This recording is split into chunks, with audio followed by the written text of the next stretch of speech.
That first product, definitely not profitable at all, deep in the red, but it was a good learning experience.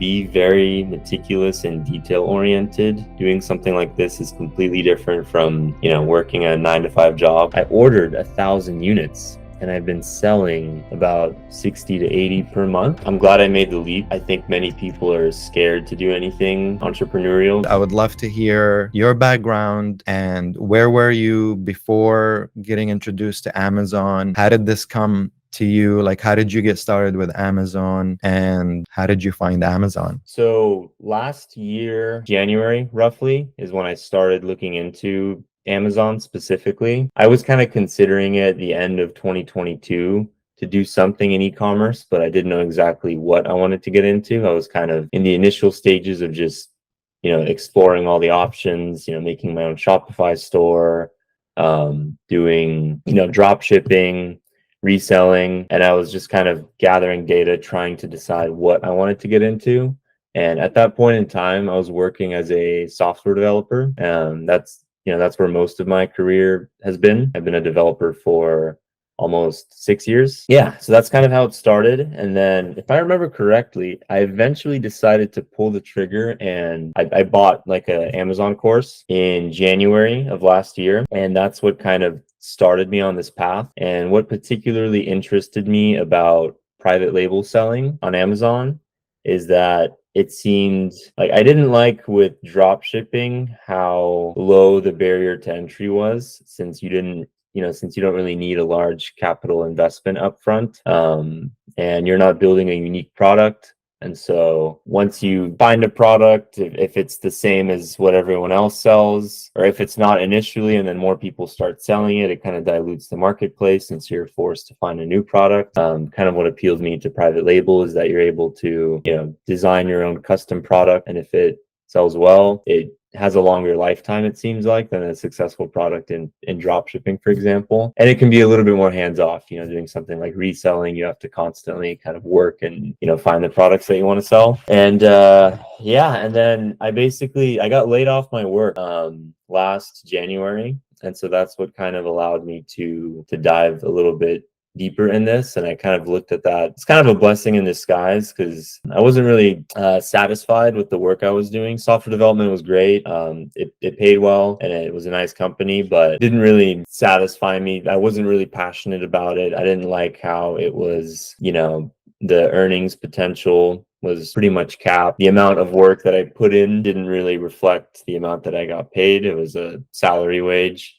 And so I kind of wanted something that was either, kind of like commission based, or something like your own business where, it can scale a lot. And so, then after I got laid off, I kept doing Amazon. I did go traveling 4 months last year, so that kind of like was a little break, and I took a pause. I mean, while I was traveling, I was finalizing my first product, and then when I got back from that, I eventually ordered it, and the product officially got live in December of this past year. And so it's been selling for a little over 5 months now, almost 6 months. And that's kind of where I'm at today. I actually just had another product release 2 weeks ago.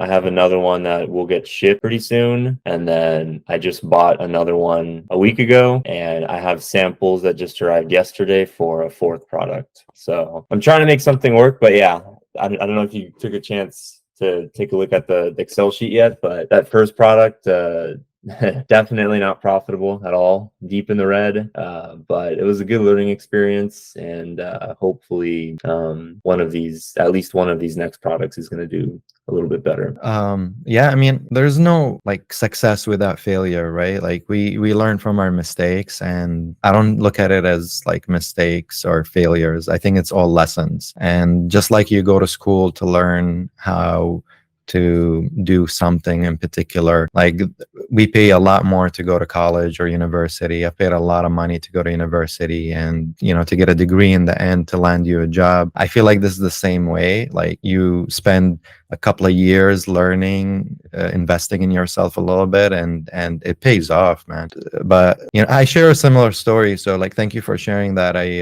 That's pretty cool. So you lost basically you said you got laid off or you lost your job, or yeah, and you decided to look into something that's more entrepreneurship, something that you can like basically you can trade your skills versus your time to making more money, and that's how you landed on Amazon. Yeah, right.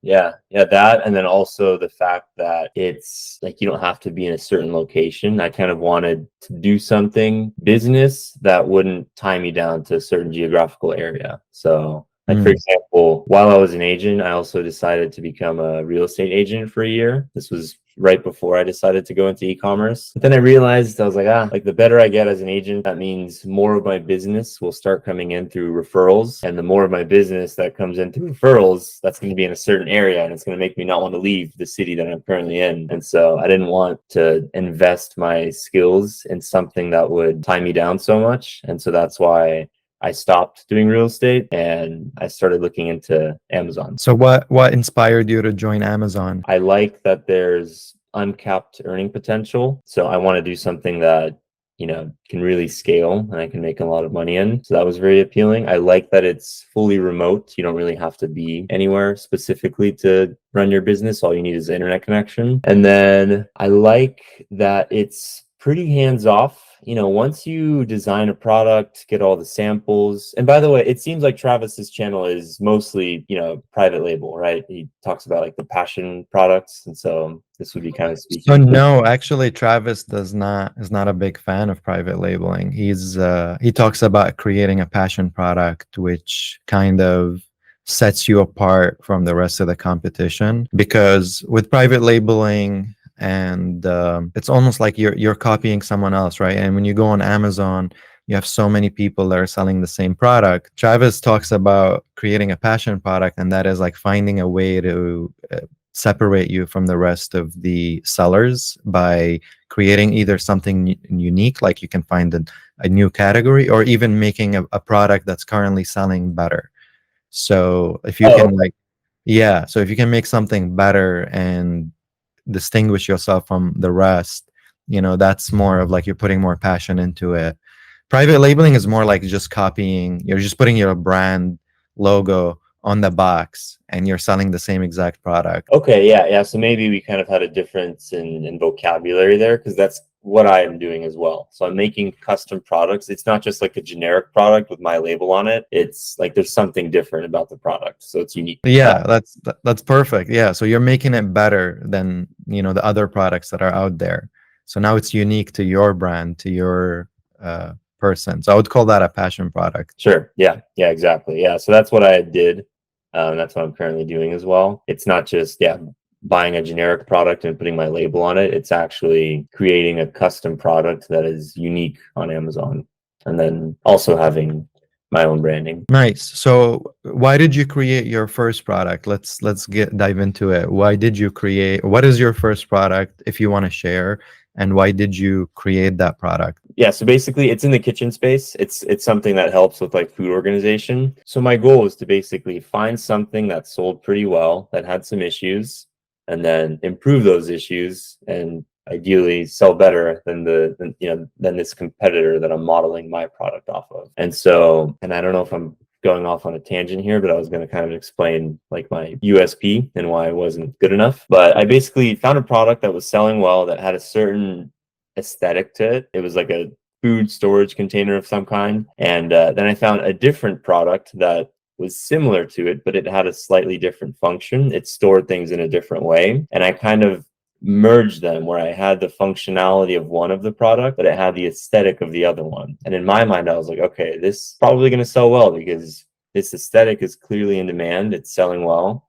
And this function is also selling well. There's a whole niche for it. And that was kind of my USP, is copying the aesthetic of one on the functionality of the other one. But as I've come to discover, it wasn't strong enough. And that was just kind of a hunch I had that it would sell well combining these two things. But when I actually take a look at it now in hindsight, I think one thing is I underestimated the importance of the price. So the item that I copied the aesthetic from was priced around $40, and the item that I was copying the functionality from, all the best sellers there sell very well, but they're priced around 20 to 23, maybe $25. And so I thought it'd be okay if I priced mine around $40, because I think to have a decent enough profit margin to be able to, effectively market on PPC, like we try and shoot for a 30% profit margin. That's what I've been taught, at least. And so, just for me to have or to break even, I would need to sell at $27. So with a 30% profit margin, I don't have it out in front of me, but I think that's just a little bit over $30, $32, $33. And so, like, I'm not able to compete on price with the products that are in the same, or like of that same function. And I think that's probably one of the main things that's affecting my sales, is price. And so I think that was one miscalculation right there. Okay, and we'll get into that in a little bit. I would Yeah. love to dive into that a little bit deeper. Sure. But first, I wanted to ask you, so when you found your product, did you do some kind of research, like using a tool like Helium 10? And because I see that you did use the Helium 10, did you do some like keyword research to see if there's a demand on this product and how? Yeah. So I kind of fiddled around with a few tools, but eventually I settled on Helium 10 as my main tool for research. And I believe, I'm not sure which technique I used, but I believe I found a good selling product that that didn't have the highest reviews. It had 4 stars, and I think most of the complaints were, it was like a bamboo product, and most of the complaints were about the quality of the bamboo. And so I think that's how it kind of got exposed through my search criteria, is that it had low reviews and it was selling well. But I mean, no one in the reviews said, oh, like, I wish a product with this aesthetic had this functionality. Like, I just kind of, added that in myself. But yeah, so I discovered it through Helium 10 using that strategy. And then, yeah. Cool. Yeah. And that's a really good insight, because I mean, that's how a lot of new products get made, is because if you thought that, I'm sure a lot of people are thinking the same thing. Was it easy to find a supplier that will accommodate, the new aesthetic of the design that you were looking for? How was like the whole search for suppliers for you? Was it easy? Did you go on Alibaba? Yeah, so it wasn't too difficult. I just looked up a similar product on Alibaba, found suppliers that were selling that similar product, and then I contacted them, asked them if they do, custom products. Most of them said yes. And then I also, ideally I use a supplier, and I know it's not possible to know for sure, but I try and use suppliers that don't actively sell on Amazon, which I would be willing to bet that most of them do, and they just lie and say they don't. Because most sellers, if you browse Amazon on Helium 10, you see the country of the seller, and it's usually China. But yeah, that wasn't too hard. And my first product it's kind of a wooden product. And so I had the advantage that we have at my house, we have a lot of tools, a lot of woodworking tools. And so I probably did something kind of unique that most Amazon sellers don't do, which is I actually created the prototype at my own house. And so like I had a model, like I bought the existing competitor and I kind of used that as a stencil to model part of it. And then the remaining changes that we wanted to do, we actually did the woodworking ourselves and created the prototype. And so that made it a lot easier to talk to the suppliers, because I just took very detailed measurements of the prototype that we made and sent it over. And so that was nice. That's pretty cool. And when you sent it to the supplier, obviously, I'm guessing you ordered some samples of the new design. Yeah. Like how much that it says here, it cost you $350 on samples. Yeah, approximately. Yeah.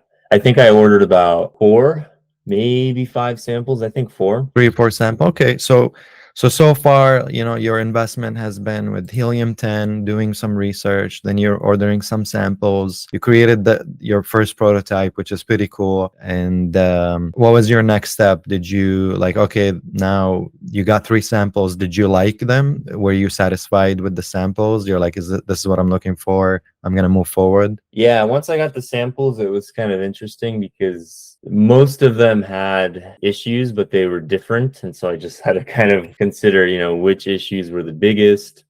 I think I had four samples. One was immediately disqualified. It was just completely different dimensions than what I had sent them, low quality wood. And then for the other ones, like there were some pros and cons of each. And eventually I decided on the sample that just was the highest quality. And it still had like one or two minor tweaks I wanted, but they weren't major.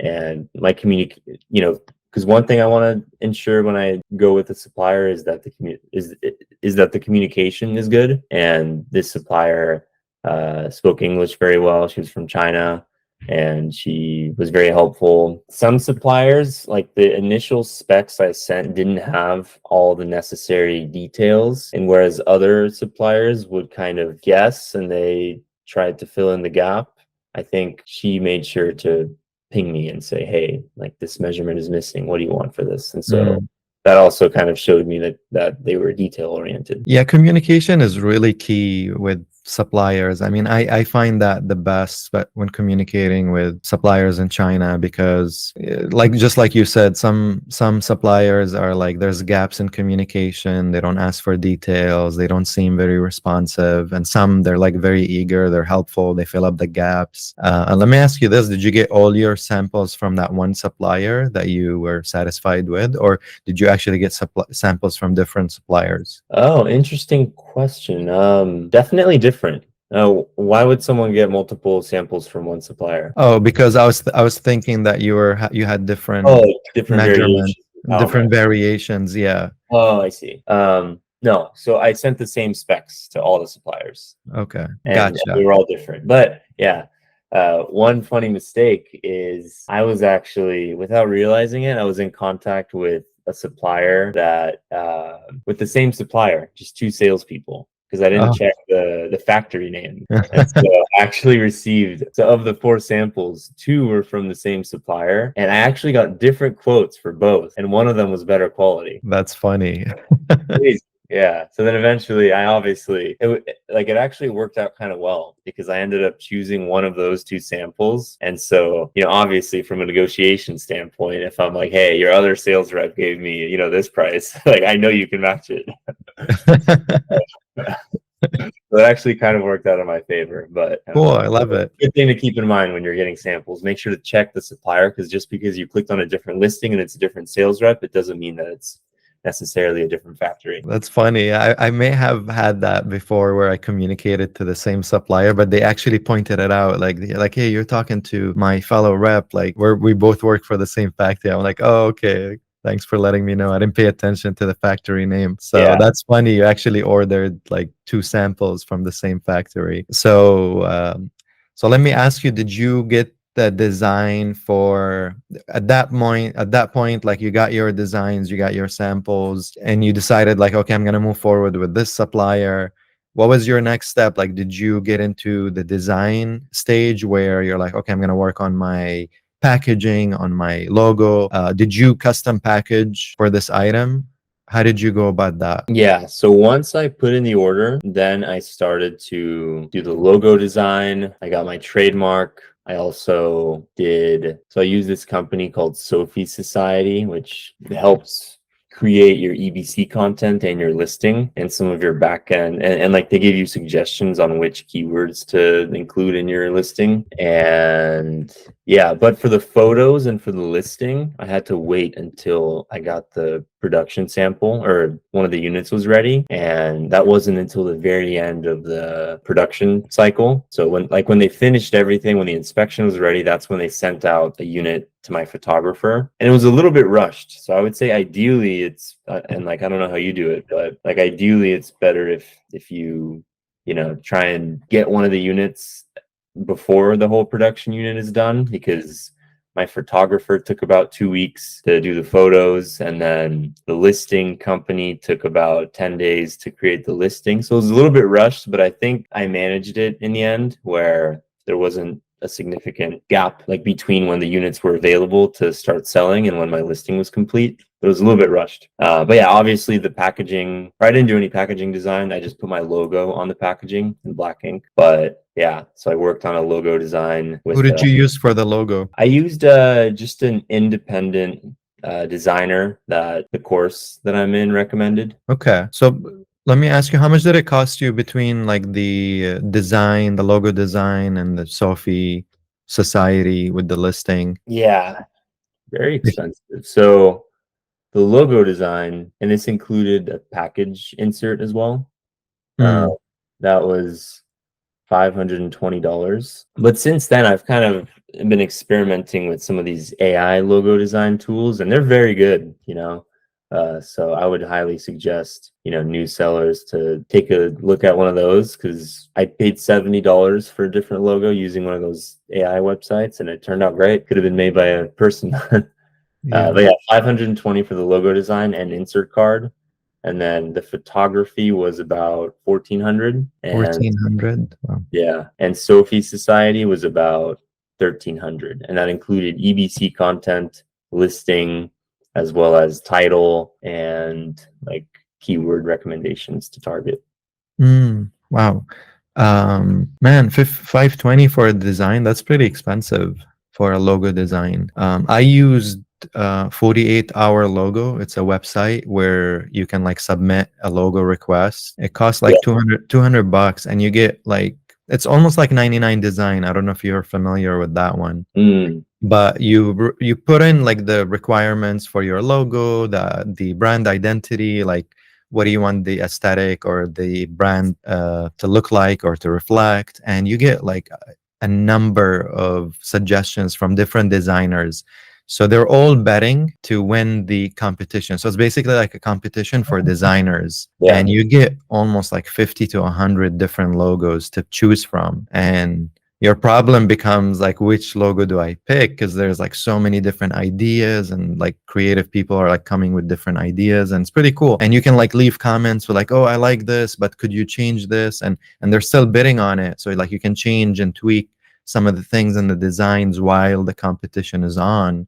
And it's called 48-hour logo because they have 48 hours to compete to win the bid, and within Yeah. those 48 hours, like you can send comments and messages on each logo, telling them like, oh, can you tweak it? I want to see if it looks better when you do this. And it's pretty cool, and it costs like 200 bucks, and you can pay extra 100 bucks for something extra like an insert or even a package design or whatever you want. You can like pay an extra $100 to have the designer who you pick, who wins the competition, will design the next thing, whether it's like a package insert or a package design, or even like a website header, whatever you want, like even a profile photo. Like they'll do anything. Yeah, and 99 design is also, they're also great. They do the same exact thing. It might be the same price too. They give you like, you get 100 designs to pick from. I really recommend checking those out next time, because 520 for one design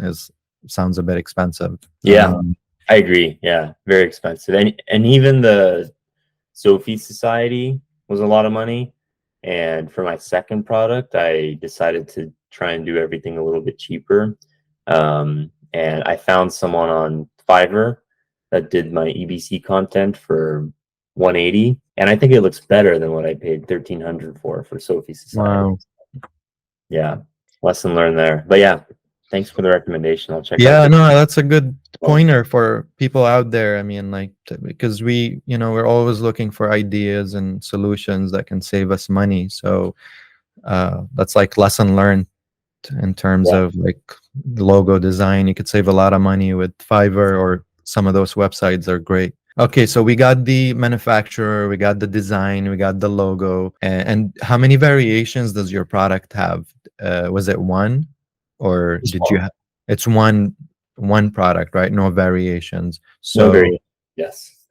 you had to get one UPC code, right? For Yeah. the for that. And did you use GS1? Nope. I just did the G10 exemption. G10 extension. Okay. Exemption, I think. Is It's that been a while. I haven't fiddled with that for a while, but I think if you have a brand, you can file this exemption, and then Amazon just gives you a UPC for free, or it's like Amazon's barcode. Okay, so you don't have a UPC label for that product. It's like an exemption to give you a FNSQ with Amazon kind of thing. Yeah, Interesting. Okay.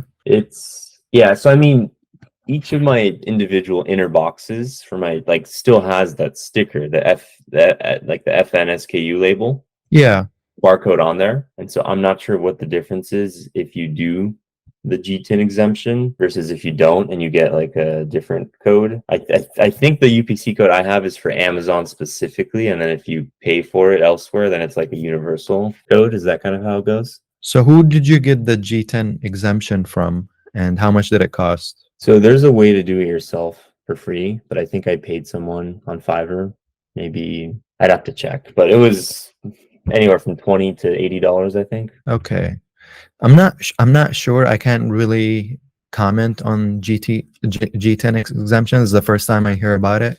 But a UPC code is basically anything in retail or e-commerce has to have a barcode label, right?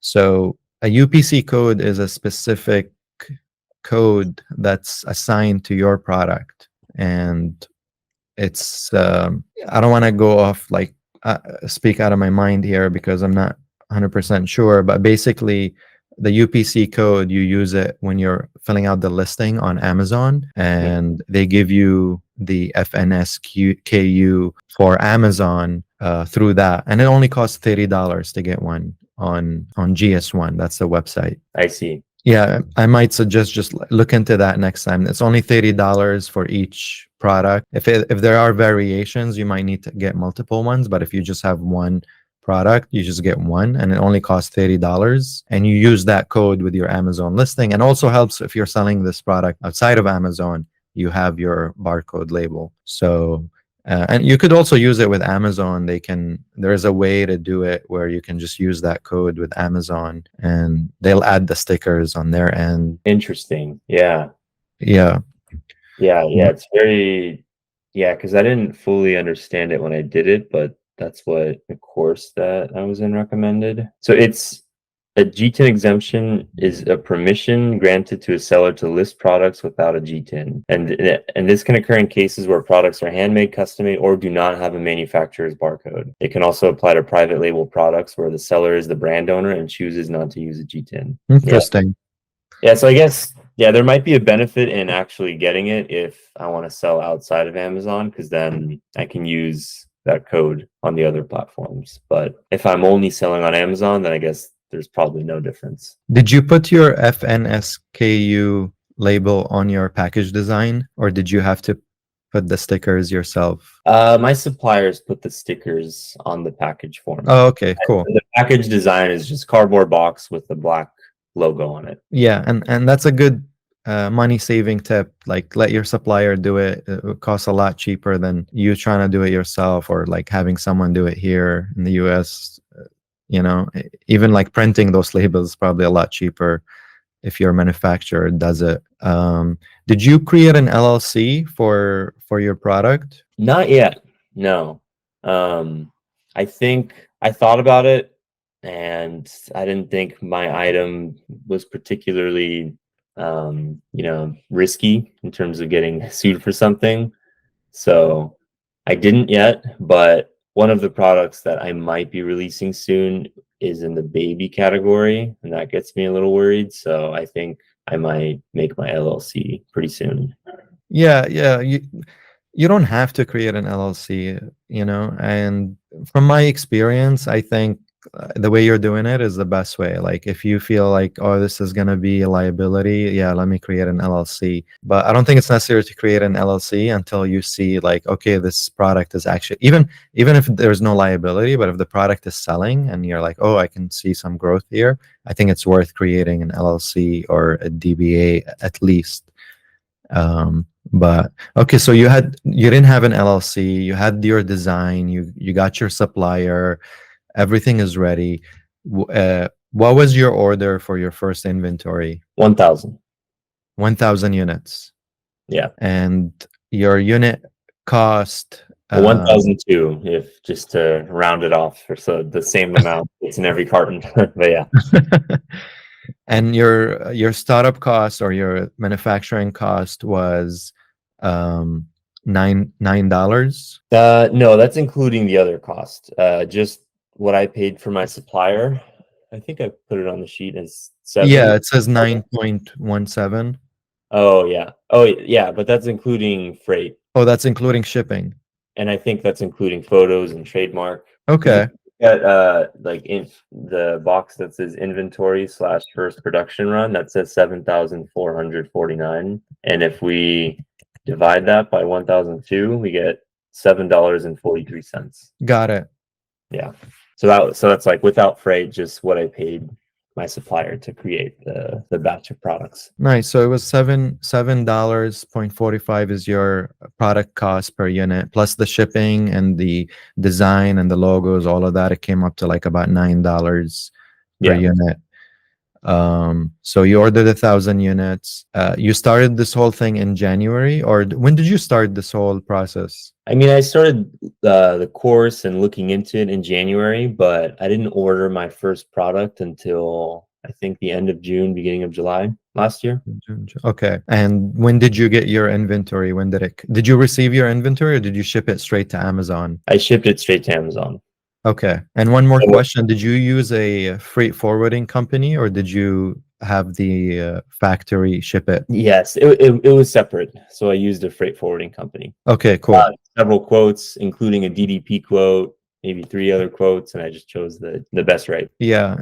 And that's a good choice that you made, because sometimes the factories, they're not a shipping company, and if you have any issues with customs or something, they're not going to be as due diligent about it as a freight forwarding company would. But cool. So you used the freight forwarding company and you shipped it straight to the Amazon warehouse. You had all the labels on it, the packaging, everything is done. Good job on that. That's awesome. That's the best way to do it, to save you time and money. And did you by chance have someone like check the inventory, like the packaging? Because I know some people do that. They do like sample checking, like they send someone to check. Oh, my inventory looks right. It looks like it was packaged right. There's no damages. Did you do any Yeah. of that? I hired a third-party inspector Mm. that did a random check of 80 or so units, I believe, or maybe more. About, I think, 8 or 10% of the units. Yeah. So I think my factory fully packaged everything. Maybe not in the cartons, and then the inspector comes, randomly chooses a certain percentage of them, checks everything, measures it all, checks the labels, sends me back the report, and then if it passes, then we continue on, and if there's any issues, then we address them. Nice. How much did you pay for that service? $179. Oh, cool. Yeah. Yeah, that's not bad, and it's really worth it, because at least you feel like, okay, somebody looked at it and it looks good, like it's in good shape to be sent to the warehouse. Yeah, it really gives you peace of mind. Yeah. And actually, this is one of the things I mentioned on the sheet, but that's when I had my first little hiccup on this journey. Is I noticed my factory denied the request of the inspector to do a drop test. That was listed on the form they gave me afterwards. And then I messaged him. I was like, hey, like, why did you deny the drop test? Like, I definitely want to make sure it can handle being dropped, because my product is also kind of fragile. It has a ceramic component. And she said that most customers don't get drop tests, and that they didn't make the packaging design with the drop test in mind. That's when I was like, oh, shoot, no way. Oh, So yeah, and she really did not want to like allow the inspector to drop test it at all. And I was like, hey, can you drop test it? She hardly wanted to do that. And then finally, after enough back and forth, she sent me a video of her dropping the box from different heights. And yeah, part of it shattered. I don't know what height, because she dropped it maybe about 7 or 10 times from different heights. And then I decided to add an additional layer of foam in the packaging to protect that component. And it's definitely my fault. Like, I should have done my due diligence initially, and she did send me a proposal for what the packaging would look like. And I looked at it and I said yes. But, being my first product, I just kind of assumed that, they knew how to properly package something. And I thought if she thought it was okay, then it must be okay. And so we eventually, like, luckily, we didn't have to change the dimensions of the inner box because that would have been even more expensive. Luckily, it did have some empty space in there. And so all that we had to do was basically fit in like a rectangular piece of foam on one side, and she charged me another $150, which for 1,002 units, I guess doesn't add too much to the per unit cost. But for them to like rework that and add the foam in, she charged me that amount. Yeah, no, definitely. That's a very good point. And for anyone who's listening, it's a good lesson. If your product could have the potential to break, you gotta do your due diligence with the packaging ahead of time, so you don't pay extra fees and re-adding or repackaging something, because definitely the factories, they do charge you if they have to redo something, and I'm sure they weren't happy to like redo the whole thing, right? Yeah. Okay, cool. So now let's move forward to, you've ordered the inventory by around June. When did Amazon receive your inventory? It could have been, well, I know that I went live December 17th. Okay, so you went live December 17th. That was your first launch. Yeah. Okay, cool. Yeah, let's talk about it, man. Tell me about the launch. Tell me how were you feeling first, and like let's kind of walk me through it. Yeah, definitely very well. I was very happy with the photos before that because shortly before the launch, I, had I had one of the units go to my photographer. She took a lot of photos. I was happy with how the listing turned out, and so it seemed like a very, high quality looking listing, and I was excited. I wasn't sure if I should get, because you know how the Vine reviews, you can get up to 2 or 3 for free. And then there's a different bracket that lets you get up to 10 for a certain amount of money. And then you can get, I think, 30 max. I didn't know which option to elect because I was a little concerned. Like, I had faith in my product. I knew it was good. The inspection came back great. But I know the Vine reviewers can be a little bit particular and picky with certain things. And so I thought, should I get the full 30 or maybe get less? Thankfully, I decided to get the full 30. Very happy for that because ever since I have released the product, I have 29 Vine reviews, and my total reviews for my product is around 34 to 36. So I've only had 6 or 7 other reviews. So if I didn't do any Vine, my product would have only had 6 or 7 reviews, even though it sold about 400 units since then. So definitely, to anyone listening, I would recommend, elect for all 30 Vine reviews. I think it's well worth the $200 plus all the FBA fees they charge you. And maybe it also kind of depends a little bit what niche you're in, because I think if you're in some niches, I think maybe the total reviews don't matter too much. For example, if you have a very unique product where, in your market, there's other products that sell very well with low reviews, then maybe it's not super important.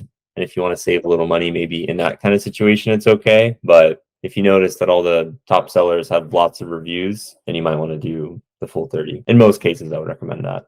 So so I launched. It was very exciting to kind of, wait for that first sale. It was kind of hard initially because when the Vine reviews get claimed, or when the units get claimed as part of the Vine program, it kind of appears as a sale on your dashboard, and so it was a little bit hard to distinguish, like, did I sell one, or did someone else just claim a Vine unit?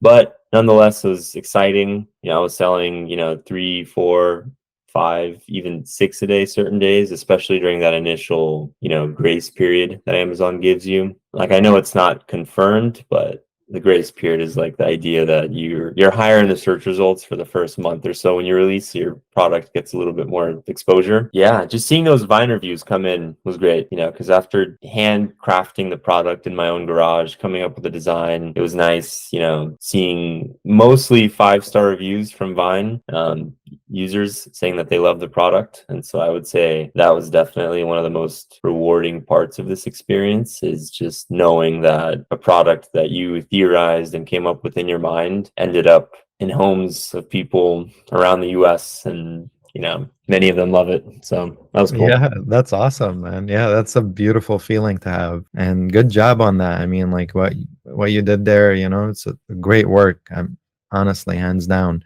So, tell me about your like the numbers for the first month and why do you think? Because I'm looking here, it says in your first month you made $3,200 in revenue, but you're counting in your startup costs, all the other fees, and all of that, and you're netting negative 188.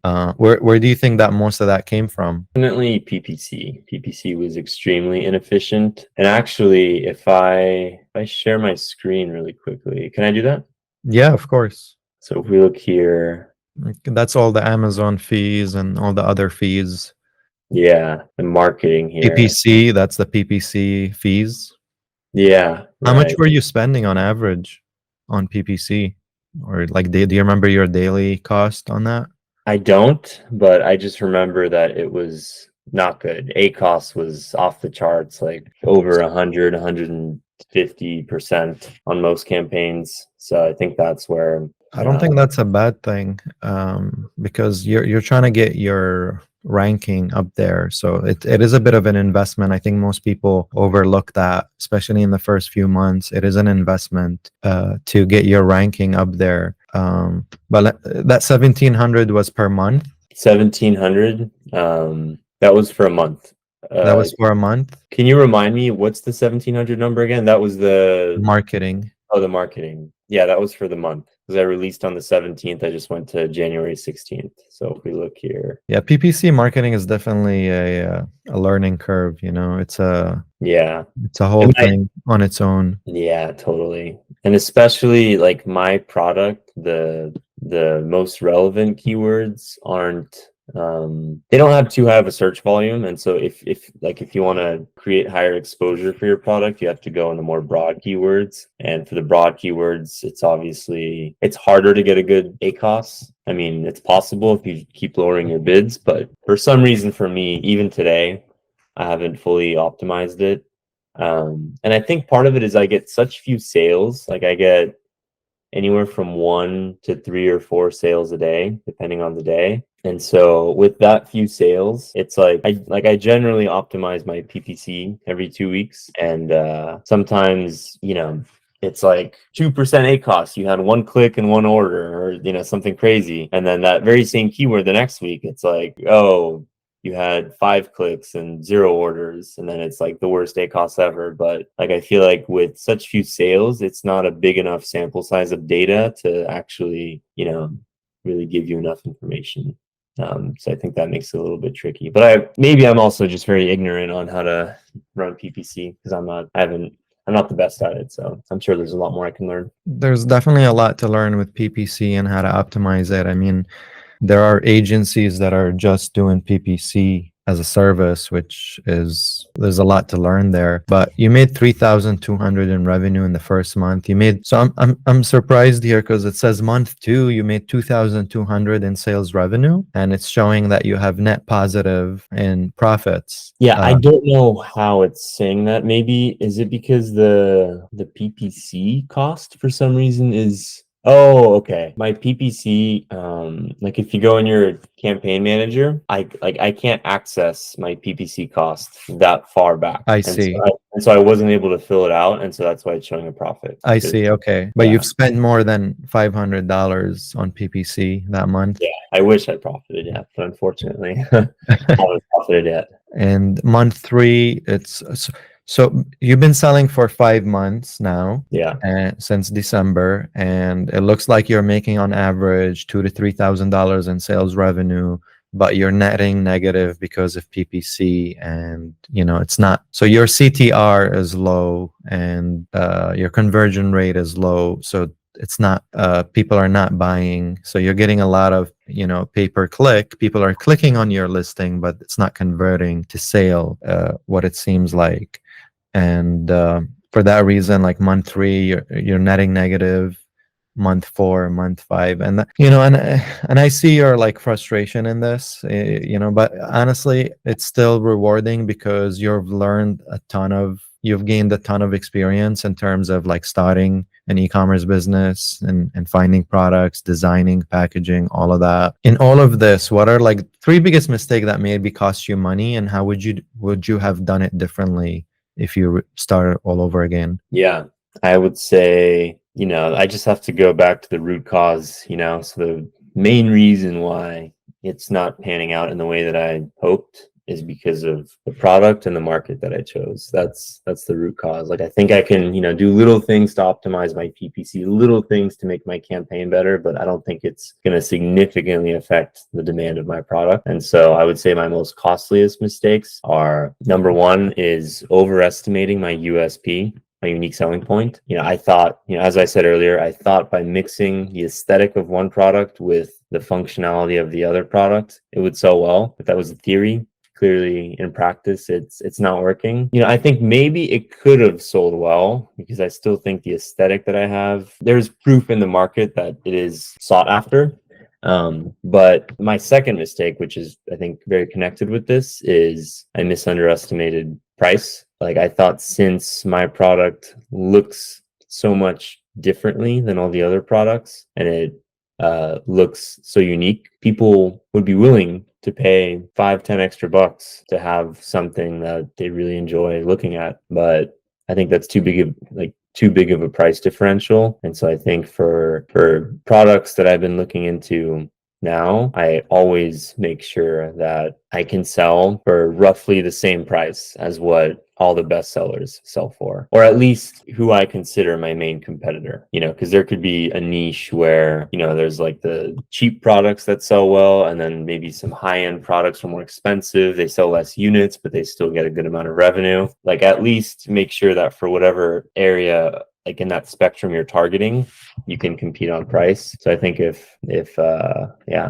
somehow I could sell my product for 10 bucks less, I think I'd be getting a lot more sales, but that wouldn't be profitable. And what's also really affecting me too is I ordered 1,000 units and I've been selling about 60 to 80 per month. Is that what it is? Yeah, between 54, and that first month doesn't really count because I had all the Vine reviews or the Vine units, and also the grace period. So between 54 and 79 units. Since I have 1,000, and it's not a small package, it's like a large standard package, those storage costs are really eating away at my profits too, because I think twice a month maybe I get charged about $250 for storage. And obviously that cost is going down as my inventory is getting depleted, but that's also a big factor as well. Yeah, these are all really good points, and something to reflect on. And then the other one is this wasn't such a big costly mistake, but the packaging issue where I didn't make it ready for the drop test. I think I caught that in time, because I've only had, maybe of the 400 or so units that I've sold, I've only had about 4 or 5 returns that labeled faulty unit. So I think it's good that I caught it. And it wasn't so big of an expense, only $150, but that was also a mistake. And then I also spent too much money on some of the things, like the logo design, as you say, and even the EDT content. There's quality people on Fiverr that you can use. So yeah, definitely could have saved a lot of money on the photos, the listing, and the design in that sense. You think the photos as well? Because I feel like for professional photos, that's kind of standard, but I mean, I don't know if you necessarily have to go that hard. If the product is good enough, maybe the unique selling point of it kind of sells itself. Like, you don't have to have magazine quality photos, but I don't know. Yeah, because it says you spent 1,400 on for photos, right? Yeah. I mean, from my experience, I feel like it's a bit expensive, because I feel like you could have paid a photographer $200 to take like really nice photos, and you could have hired a graphic designer for another like $200, let's say $300 if you want to like find a really good one. I think you could have saved money there too. Okay. Yeah, and you can point them out, because with the graphic designer, you can kind of get a lot of revisions and tell them like, oh, I don't want this, I want you to change it, make it look, like point out like whatever the pain points are, or the benefits of the product, or what makes it unique, or whatever you want it to look like, you know? Yeah. And so I really think you could have saved money there, along with the Sophie Society.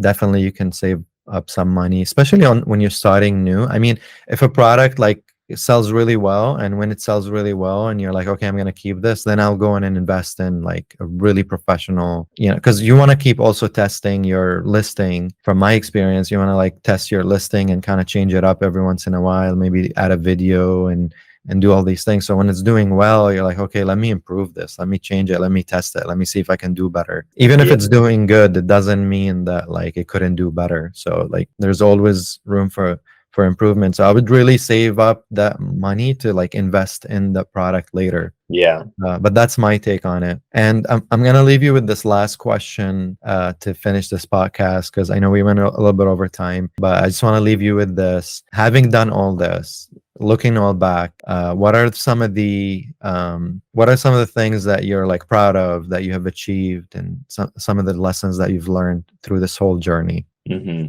And what would you give someone, like a final advice for someone who's just starting up? Yeah, I'm glad I made the leap. I think many people are scared to do anything entrepreneurial because it's risky, because they don't know if they're going to make their money back. Obviously it was a big upfront investment, and I think even though it didn't pan out in my favor, great learning experience. The best teacher is failure. I butchered a great quote. Yeah, so that was huge. And a bit of advice I would give to people is to, be very meticulous and detail oriented. Doing something like this is completely different from, working a 9-to-5 job where you get paid regardless of what you do. The market it's very tough, and it does what it does. And if you, have poor estimations on what you think can happen, it's just not going to work out in your favor. So you just have to be extremely detail oriented, and try and estimate things as best as you can to ensure success. That's a really good advice. Thank you for that. And thank you for showing up today and sharing all this information. I know it's it's not easy to come up and share like some of the, I don't want to call it failure, because it's not, honestly, because what you've done, most people won't even dare to do. So I got to give you props on that. And I just want to thank you for coming and sharing that with us. And, we can learn from each other. I can learn from your things that you've done, and other people out there who are just starting, for sure they're going to be learning from your journey. So thank you. Awesome. Yeah, of course.